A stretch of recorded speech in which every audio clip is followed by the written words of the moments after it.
Hi guys! Welcome back to my channel. So ngayon guys, magtatanim tayo ng halaman habang wala pa akong ginagawa. Kasi mamayang tanghali magpakain na naman ako mga baboy. Lahat ng baboy kasi yung isa nandun sa bukid. Kasi ba siya ng niyog nagkopra. Okay. So ngayon, habang hindi pa tayo magpakain, magtatanim tayo ng halaman. So ngayon, ang gagawin natin, lilinisin to natin dito, tapos lalagyan natin ng halaman. Kasi marami akong mga bagong halaman itatanim. Yan guys. Oh. Nakita nyo guys? Yan. Yan ang bagong pananim ko. Yan. So itatanim natin ngayon. So lilinisin din natin yung gilid. Kaya dyan kasi natin ilagay kasi hindi kasi pwedeng initan siya pag bagong tanim. So wait lang guys.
May mga butas na to guys, oh. Ready na siya. Ready ko na siya para taniman. Nakaraan pa sana to kung hindi ako nagtae. Kasakit. So, maayos na sana natin. So, ngayon gagawin na natin lahat ngayon. Kasi alam nyo guys, yung mga tao dito kasi, parang nabaliw sa halaman. Lahat ng tao dito kailangan, may halaman. Kasi kagaya ng ibang porpis, talaga, required nila na marami silang halaman. Pero ako hindi ako porpisa kasi wala naman akong anak. Kaso nga lang, nakahiligan ko lang talaga magtanim ng halaman. So, ito na nga guys, process, tatanim na natin siya. Kailangan malambot yung lupa, kuhanin nyo. Hindi siya, tawag doon dikit-dikit para mabilis, mabuhay yung halaman. Kagaya nito.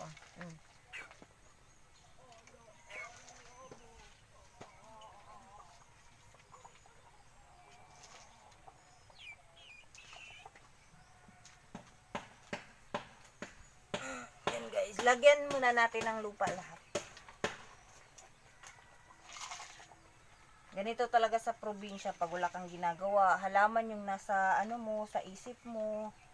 Ganun. Kahit pangit yung bahay mo, pag maraming halaman, maganda na rin tingnan.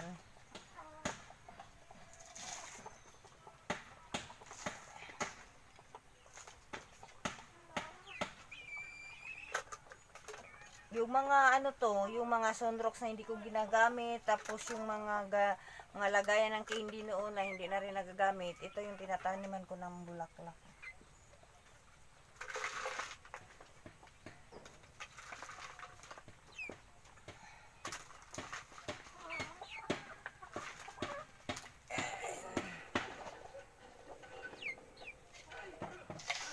Alam, Mak, dandaanan mo, Mak. Nag-vlog ako, Mak. Di ko marinig yung video ko. May nanonood kasi yung TV. Pag maingay, hindi ko anong naririnig yung video kasi.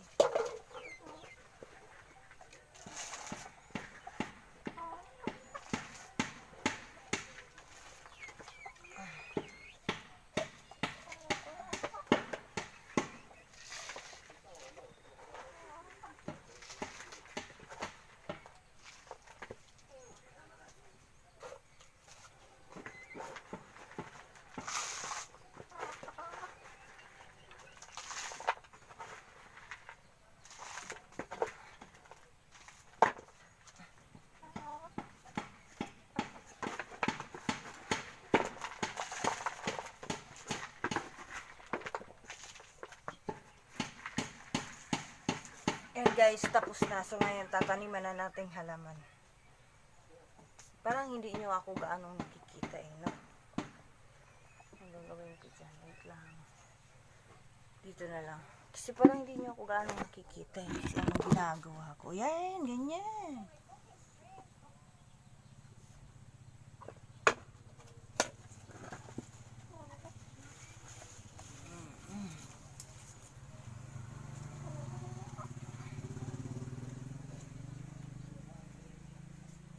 Yan guys. Kulang ata sa lupa.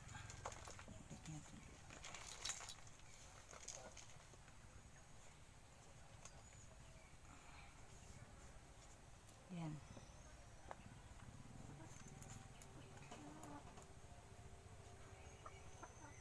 Tapos ito, ibang klase naman siya. Ito rin natin sa maliit ito.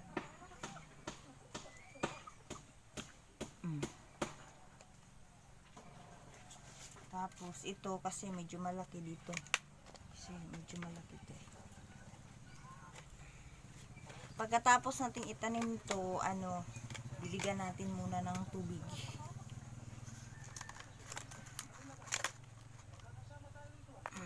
Ano ba yan? Parang siyang natutumba. Tapos may isa pa.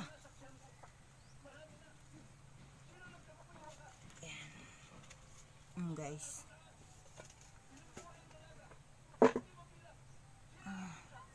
So ngayon yung ibang klase dito itatanim ko.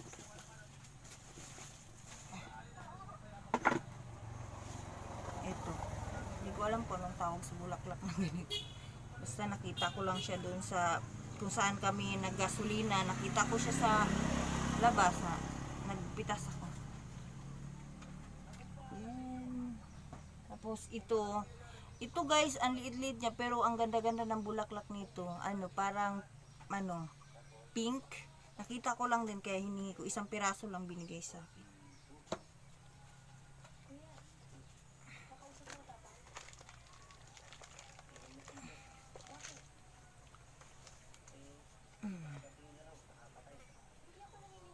Tapos ito, tawag dito ay gumamela. Bago kasi itanim yung gumamela, kailangan balatan lang muna yung niya dito para mabilis siyang magugat. Gumamela, double na pink. Ito siya.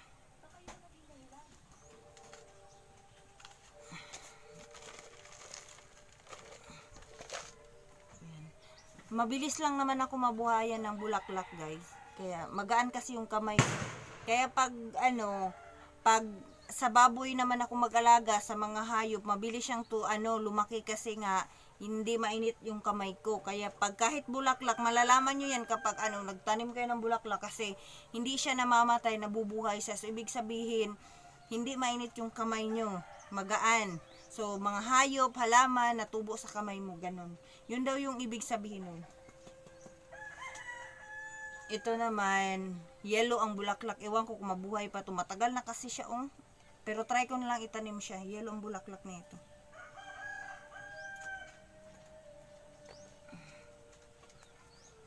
Paano ba ito itanim? Ang hirap. Putulin ko na lang kaya ito.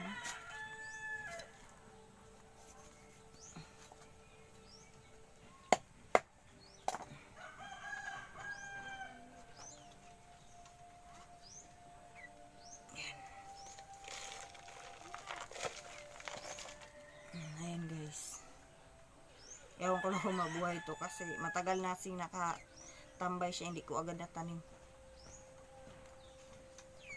Tapos ito, hindi ko anong tawag sa bulaklak nito, hanging flower ba yun? Ano ba yun? Ay, ewan ko yan ito. Dito ko na tanim sa isa.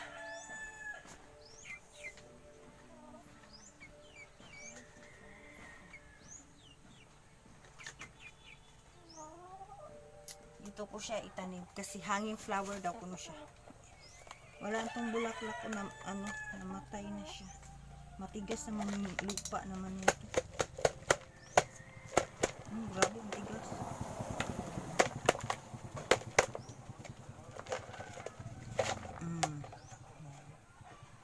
So ito, lagyan natin ulit. Kasi lupa niya grabe.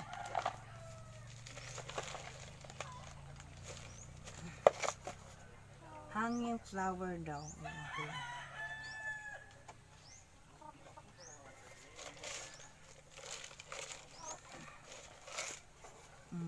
Ayan guys.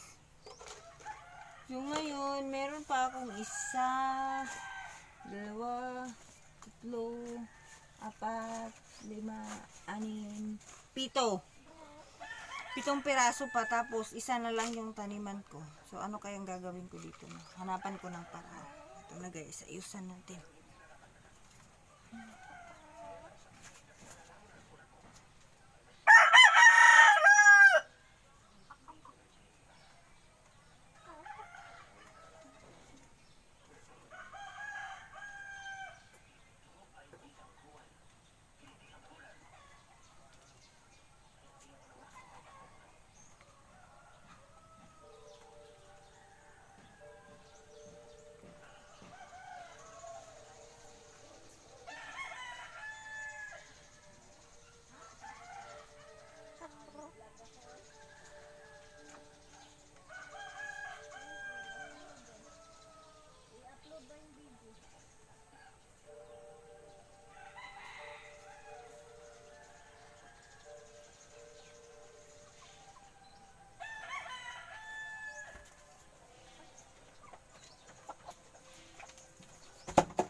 So, ngayon, ilalagay na natin sa bagong nating design. Simpleng-simple lang. Kasi hindi naman na kasi ako marunong magpanday. Kaya ang ginagawa ko, nilagyan ko tabla, may bato.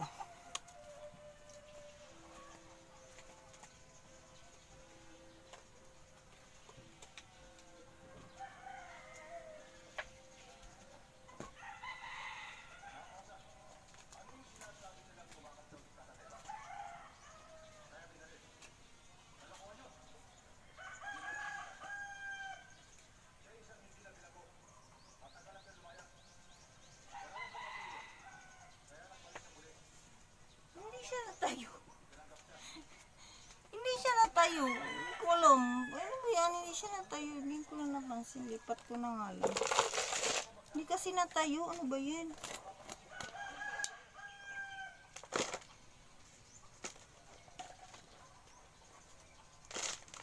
Kulang yung lupa. Ganyan lang. Dagdagan ko na lang pag kuha ko ulit.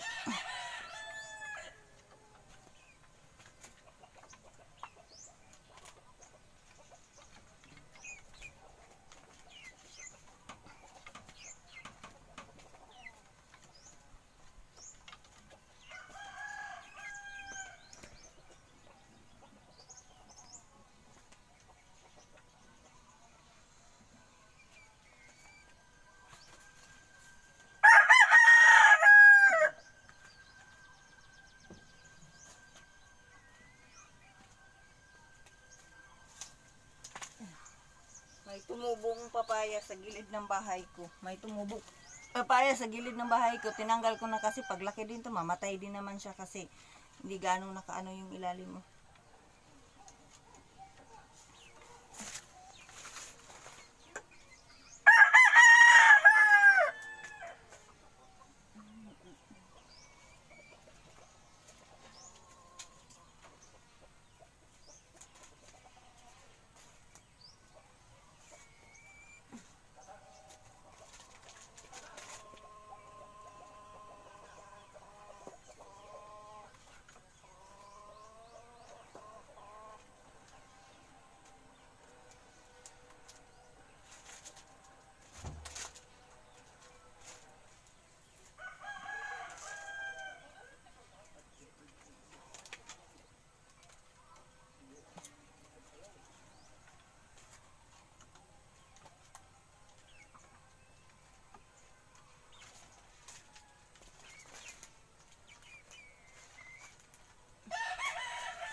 Mata ko.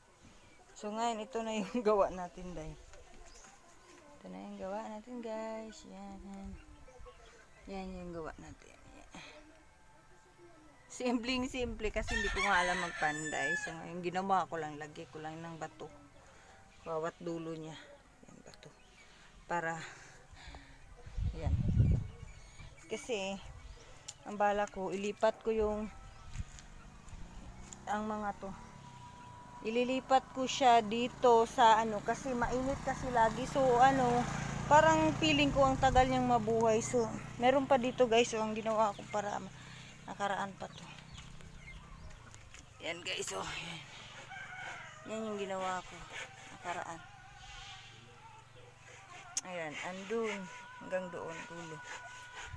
Yan. Yan yung ginawa ko nakaraang noong hindi pa ako nagtayat, nagsusuka. So nagawa ko ng paraan yan. So ngayon dudugtungan natin to ulit doon. Oh. Yan, oh. Yan yung tambayan ko dyan. Yun yung nandun yung duyan. Dyan yun ako tumatambay. So habang nakatambay ako, tinitingnan ko yung mga bulaklak kung tinanim ko. So ngayon aayusin pa natin yung dito sa labas. Oh. So guys, yan ito. Ayusin pa natin kasi hindi ko pa kasi maayos kasi ipabakho pa daw nung isa to. Oh. Ito. Yan siya. Kailangan siya, ipantay ba siya dito? Pantay siya dito. Ganyan, ipapantay. Kasi dito medyo malalim. Doon taas. So ngayon, ipabakho daw niya para mapantay lahat. Yan. Doon, hindi pa ako tapos nag-ayos doon eh. Kasi ang mga tao kasi dito simula nung guys, yung pandemya, wala ang ginagawa ng mga tao kasi nasa bahay lang. Nagtatanim na lang kami ng bulaklak. Tapos ako talaga, guys, bumili talaga ako ng bulaklak. bumili ako. Ito guys, oh, binili kong bulaklak. Oh. Yan. Yan yung binalita ni Jessica Soho noon na, yan, ay bago lang, ano lang, nung linggo lang ata yun, ito. Na 3,000. So, bata pa kasi siya, so binili ko siya ng ano, magkano ba to? 150. 150 lang yung bili ko dito. Ito siya. Yan. Yung iba naman dito, hiningi ko na lang. Tapos yung ito isa, ito yung binili ko, 150 din. Binili ko yan silang dalawa lang. Tapos itong mga lagayan nila, binili ko 25 peso isa. Yan, binili ko yan sila. Yan. Kasi pati ako nasama sa kalokohan na pagtatanim ng mga bulaklak. Marami pa man akong ayusin guys. Ito nga oh. Bitay-bitay ko. Yan, bitay-bitay ko. Hindi pa siya nasikaso. Ang init. Sobrang init guys. Kita nyo sa labas. Grabe. Sobrang init. Ayan. Maganda. Maganda siguro kung hanggang doon talaga siya. Oh. Makulungan ng manok. Diyan ako nagtatambay. Duyan-duyan. Kulungan ng manok. Nandiyan. Dito naman sa kabila, sa gilid ng bahay ko, sa right side, wala naman gaanong bulaklak. Diyan. Walang bulaklak kasi hindi ko siya mataniman kasi may dito may balon, so balak naming ipaayos kapag hindi na talaga naulan. Yan guys, o yung balon namin. Yan. May tubig siya. Hindi namin mapaayos kasi sisemento kasi siya. So, ano ito malambot. So, kailangan pag wala ng tubig, mapaayos na siya para hindi na kami mag-iigib dun sa malapit sa may pigiri namin, malayo. Yan dyan. Itong side na to wala talaga siyang bulaklak. Yan, wala siyang bulaklak kasi nga hindi pa mapaayos. Konti yung bulaklak. Tapos may bulaklak naman ako dito sa kabila. Oh. Yan, may bulaklak ako. Konti lang. Yan. Hindi ko pa nga naayos. Kailangan kasing ayusin na daw kasi pabako nga niya ito. Yan lang naman yung ginagawa ko guys. Dito pag ganitong oras wala akong ginagawa. Pero mamaya unti magpakain ako ng baboy.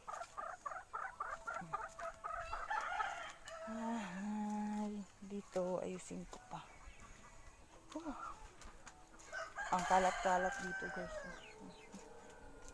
Ayan.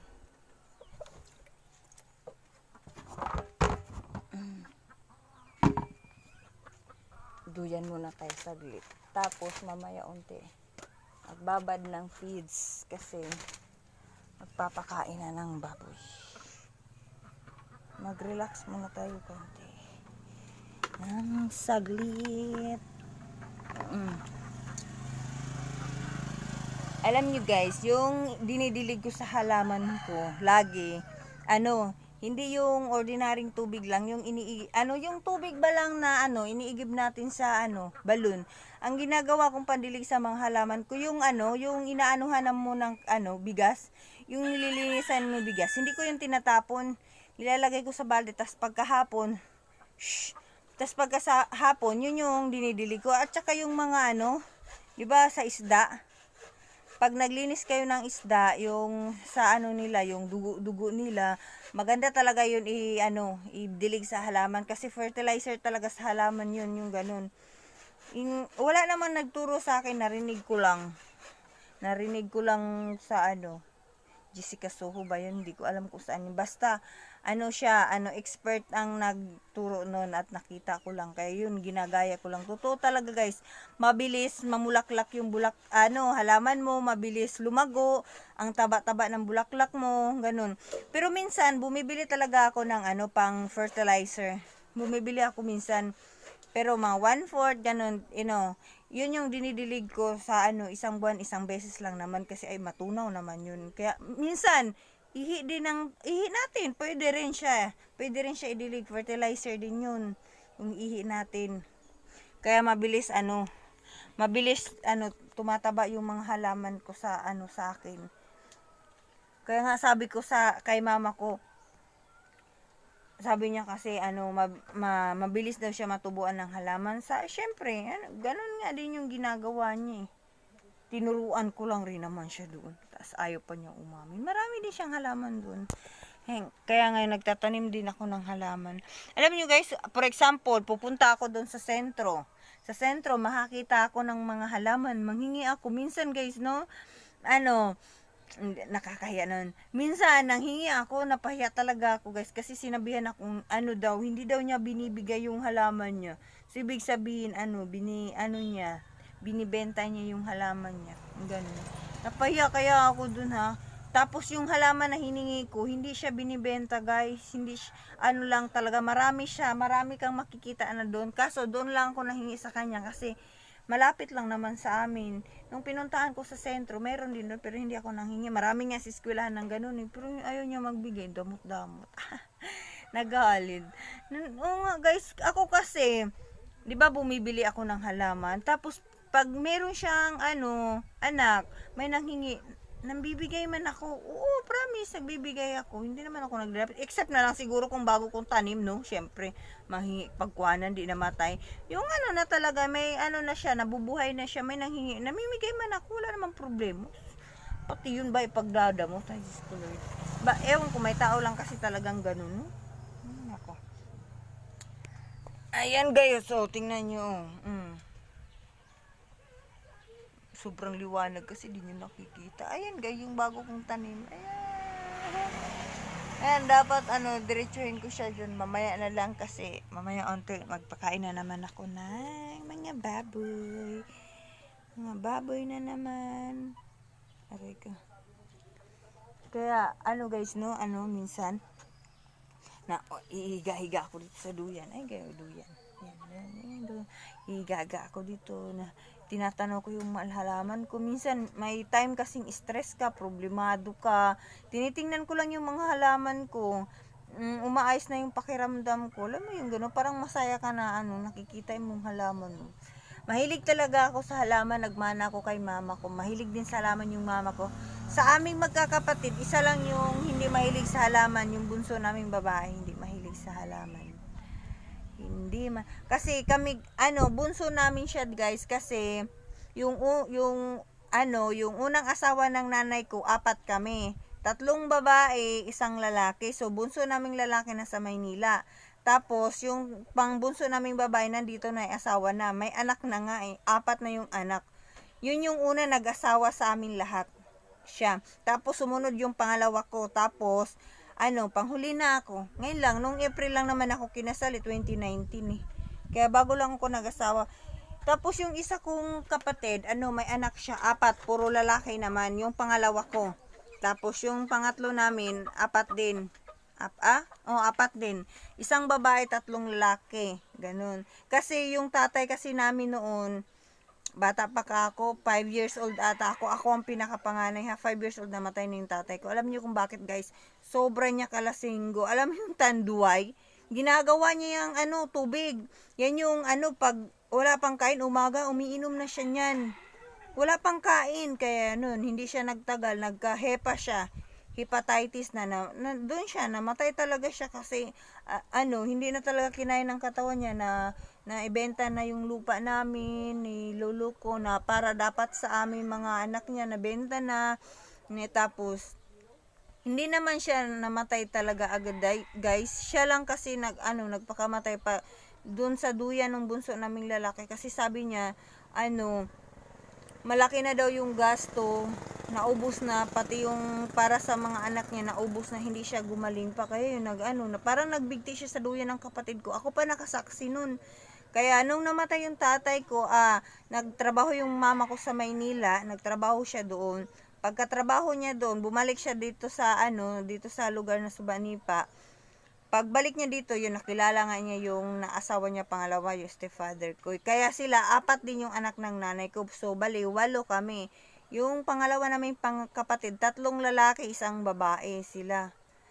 Yung tatay nila, buhay pa, pero separated na, pati yung nanay ko, nag-separate na sila. So, ang binubuhay ng nanay ko, yung bunsong lalaki namin ngayon. Kasi yung bunsong babae nila, nag-asawa na rin. So, yung lalaki at nanay ko na nasa bahay. Sila na lang dalawa nakatira. Nag-aaral pa yung kapatid ko ng college. Pero ngayong entrada ng klase, ayaw niya mag-enroll kasi ayaw niya mag-module. Kaya yun, marami kasing hindi nag-enroll naman ngayong taon na to dahil sa module. Ay, hindi siya nag-enroll. So, next year na pa siya papasok. Kaya, kaya hindi ko nasilayan yung papa ko. Hindi kami lumaki sa papa ko. Ibang tao. Ganun, wala kaming tatay. Kaya, nung nag-asawa na kami na, inisip ko, may tatay na kami. Kumpleto na ba? Ganun. Pero, syempre, iba pa rin yung papa mo talaga. Ganun. Kaya lahat kami may asawa na except na lang doon sa sa pangalawa naming kapatid. Magkapatid kami sa nanay. Ganun. Excuse me. Magkapatid kami sa nanay. May isa pang hindi nag-asawa sa kanila. Yung dalawang lalaki at isang babae nag-asawa na. Kaya kami naman, 3 babae nag-asawa na. Tapos may bunso naming lalaki hindi pa.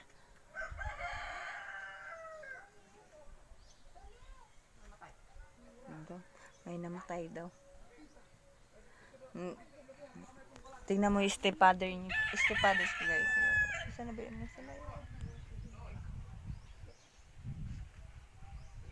Ayun.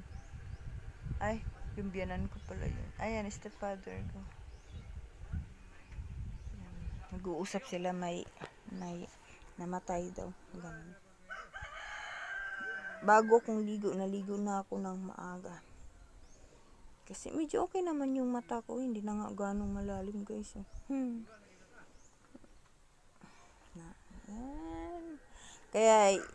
Kaya yun guys, tawag dito. Hindi kami nakaranas ng pagmamahal ng tatay. Kasi maaga kaming naulila. Meron yung nanay, syempre iba din. Iba din kung may tatay ka talaga. Kaya kayo guys, kung buhay pa yung tatay nyo, mahalin nyo na. Kasi pag wala na yung tatay nyo, magsisisi kayo. Ganun.